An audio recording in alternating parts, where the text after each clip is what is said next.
Ada keterlibatan dari Pak SBY berarti di sini Pak, soalnya dari sorotan nanti saya akan ungkap sejelas-jelasnya di KPK nanti.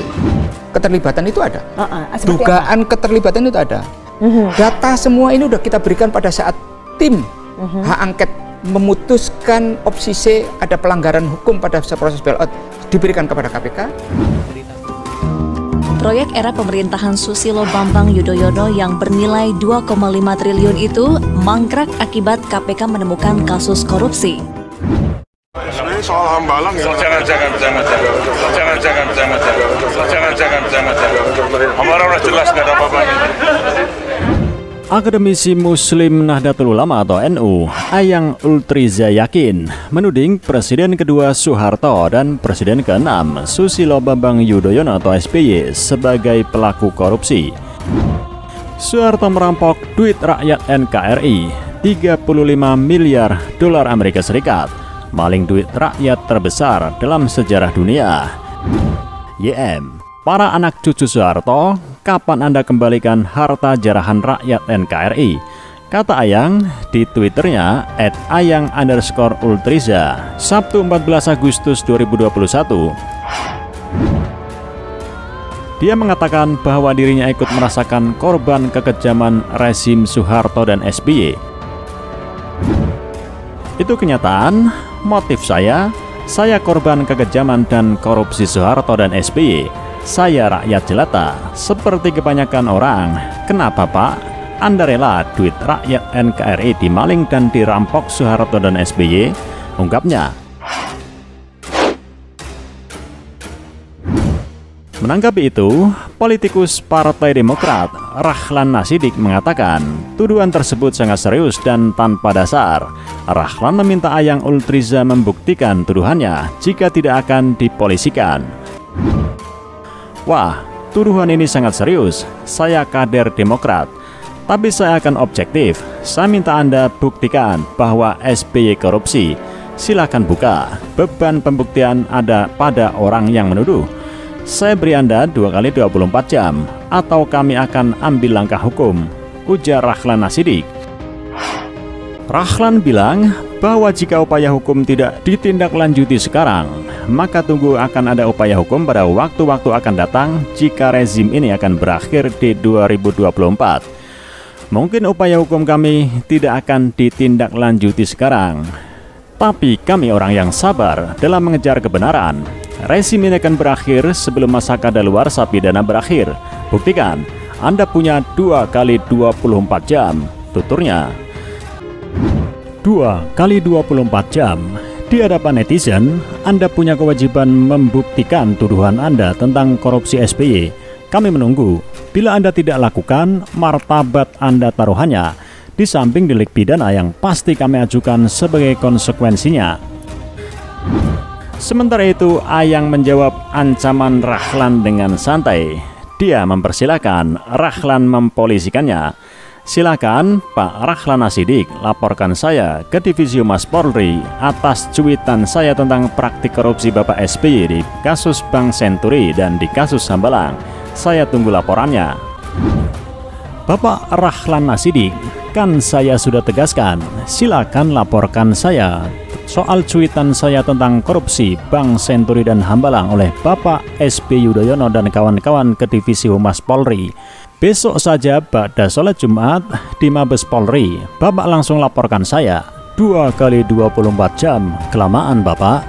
Katakan tidak pada korupsi. Mengenai kasus Bank Senturi, dilansir dari medcom.id, kasus ini bermula pada 2008. SBY mengatakan saat itu Indonesia tengah terkena dampak krisis ekonomi global. Para pengelola ekonomi khawatir kalau ada krisis perbankan karena ada satu bank bermasalah, yaitu Bank Senturi. Kata SBY dalam program Prime Talk Metro TV, Jakarta, Jumat 9 November 2018 lalu. Gubernur Bank Indonesia, Budiono, dan Menteri Keuangan Sri Mulyani saat itu mengeluarkan dana talangan agar tidak terjadi krisis. SBY khawatir bila kebijakan itu tak diambil, Indonesia akan mengalami systemic banking crisis seperti pada 1998. Ada keterlibatan dari Pak SBY berarti di sini Pak, soalnya dari sorotan Nanti saya akan ungkap sejelas-jelasnya di KPK nanti. Langkah yang diambil tepat. Tidak terjadi krisis perbankan dan ekonomi selamat. Tapi setahun kemudian itu dipermasalahkan, disalahkan seolah-olah tidak tepat, ungkap SBY. Nah kemudian sertaannya inilah ya politik, sosial, macam-macam. Misalnya ditengarai ini pasti ada penyimpangan yang dilakukan Pak Budiono dan Bu Sri Mulyani.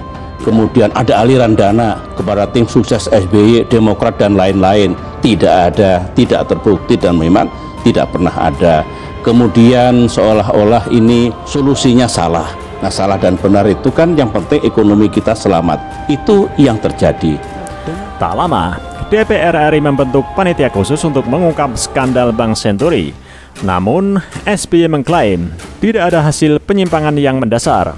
Hasil pansus tidak ada penyimpangan yang fundamental. Lalu masalah ini juga sudah ada proses lanjutan dari BPK dan KPK. Yang terbukti bersalah sudah diberikan sanksi, dan yang tidak ya tidak, terang dia. Beralih ke kasus skandal Senturi, pemirsa, Presiden SBY meyakini apa yang dilakukan Wapres Budiono saat menjabat sebagai Gubernur Bank Indonesia sudah sesuai undang-undang. Ya, SBY mendukung kasus Senturi diselesaikan melalui jalur hukum. Saya duga dan saya yakini apa yang dilakukan oleh baik Gubernur BI maupun Menteri Keuangan dengan pihak-pihak yang diberikan kewenangan oleh undang-undang adalah semata-mata untuk menyelamatkan perekonomian kita dari krisis. Jangan sampai ada systemic crisis, jangan sampai ada krisis perbankan sebagaimana yang terjadi pada tahun 1998. Seharusnya lanjut SBY, kasus Senturi sudah selesai. Namun kasus ini diungkit kembali oleh media asing bernama Asia Sentinel. Ini seperti petir di siang bolong, ungkapnya. Dengan demikian sebenarnya masalah Bank Senturi itu sudah ada proses lanjutan, proses politik DPR RI, proses melihat apakah ada kerugian negara dari BPK dan apakah ada penyimpangan atau korupsi dari KPK. Dengan demikian kalau tiba-tiba ada Asia Sentinel seperti itu, ini seperti petir di siang bolong. Keterlibatan itu ada, dugaan keterlibatan itu ada. Karena selama ini yang dinafikan adalah waktu itu Presiden pada saat itu Pak SBY selalu menyatakan bahwa mereka tidak dilapori. Data semua ini udah kita berikan pada saat tim hak angket memutuskan opsi C ada pelanggaran hukum pada proses bailout diberikan kepada KPK. Berita sampah nggak usah ditanggapin lah. Ini tahun politik, ya. Jadi pasti itu berita sampah itu, berita yang tidak bisa dipertanggungjawabkan. Tidak usah ditanggapi lah berita sampah. Sejumlah komentar dari pihak yang dulu sering berbicara mengenai Bank Senturi pun kembali mengeluarkan suara, termasuk dari kalangan dekat SBY. Dalam pemberitaannya, Asia Sentinel menuding SBY terlibat dalam korupsi Bank Senturi senilai 177 triliun rupiah. Bahkan media tersebut menuduh SBY sebagai aktor yang menyusun konspirasi penyelesaian kasus Bank Senturi. Namun Asia Sentinel meminta maaf dan mencabut artikel tersebut. Sementara itu, dilansir dari kompas.com, SBY menyinggung soal proses pembangunan Pusat Pendidikan Pelatihan dan Sekolah Olahraga Nasional di Bukit Hambalang, Bogor, Jawa Barat. Proyek era pemerintahan Susilo Bambang Yudhoyono yang bernilai 2,5 triliun itu mangkrak akibat KPK menemukan kasus korupsi. Semak belukar dan ilalang menjulang tinggi tumbuh hampir di setiap sudut gedung yang belum jadi. Tak salah, sejumlah netizen menyindir Hambalang seperti rumah hantu terbesar di Indonesia. SBY mengaku menyadari adanya tuduhan terhadap dirinya terkait proyek tersebut. Sama halnya dengan kecurigaan dan tuduhan sejumlah kalangan seolah ada keterlibatan SBY dan Partai Demokrat dalam penyimpangan proyek Hambalang, yang saat ini sengaja digoreng oleh pihak-pihak tertentu. Ujarnya saat acara pembekalan caleg DPR RI Partai Demokrat di Hotel Sultan Jakarta, Minggu 11 November 2018 silam. SBY menjelaskan terhentinya proyek Hambalang pada waktu itu karena masalah hukum. Namun berdasarkan informasi dari penegak hukum yang ia terima, masalah tersebut sudah terselesaikan. Presiden ke-6 Indonesia yang juga Ketua Umum Partai Demokrat Susilo Bambang Yudhoyono enggan menanggapi proyek Wisma Atlet di Hambalang. SBY menilai proyek Wisma Atlet sudah jelas dan tidak ada masalah lagi. SBY soal Hambalang ya? Jangan. Hambalang udah jelas, nggak ada apa-apanya. Oleh sebab itu SBY mengatakan kelanjutan proyek Hambalang sudah menjadi wewenang Presiden Joko Widodo. Untuk itu, SBY meminta agar proyek Hambalang tidak dikaitkan dengan dirinya maupun partainya. Jadi tidak dilanjutkan pembangunan Hambalang itu tentu menjadi hak kewenangan pemerintahan Presiden Bapak Jokowi. Tapi jangan dikaitkan dengan Partai Demokrat dan SBY, kata SBY. Mega proyek memang cenderung rawan kasus korupsi untuk berbagai kepentingan. Dalam kasus Hambalang, kalau menurut KPK, ini pihaknya menduga ada 30 perusahaan fiktif yang dijadikan supplier untuk membangun konstruksinya. Menurut audit BPK tahun 2012 hingga 2013, kerugian negara berkisar 706 miliar rupiah dan juga dugaan penggelembungan dana hingga 514 miliar rupiah. Nama putra bungsu Presiden SBY Edi Baskoro Yudhoyono atau akrab sapa Ibas kembali disebut dalam nota pembelaan yang dibacakan terdakwa kasus korupsi Anas Urbaningrum. Anas menuding Ibas adalah termasuk salah satu orang yang seharusnya turut bertanggung jawab. Tentu yang dimaksudkan adalah panitia pengarah yang ketuanya adalah Edi Baskoro Yudhoyono sebagai pihak yang paling paham tentang seluruh rangkaian acara dan bagaimana kongres diselenggarakan. Proyek yang dibangun pada era SBY itu mangkrak sekaligus dibelit permasalahan hukum di Komisi Pemberantasan Korupsi atau KPK. 5 orang yang diduga terlibat korupsi proyek itu sudah dikenakan hukuman. Tanah pada proyek senilai 1,175 triliun rupiah itu sempat ambles. Akibatnya, proyek ini terhenti begitu saja. Berdasarkan pantauan kompas.com ke lokasi pada tahun 2016 silam, kondisi bangunan sudah tak lagi terurus. Sementara itu, pada 18 Maret 2016, Jokowi sempat meninjau langsung proyek pembangunan Hambalang.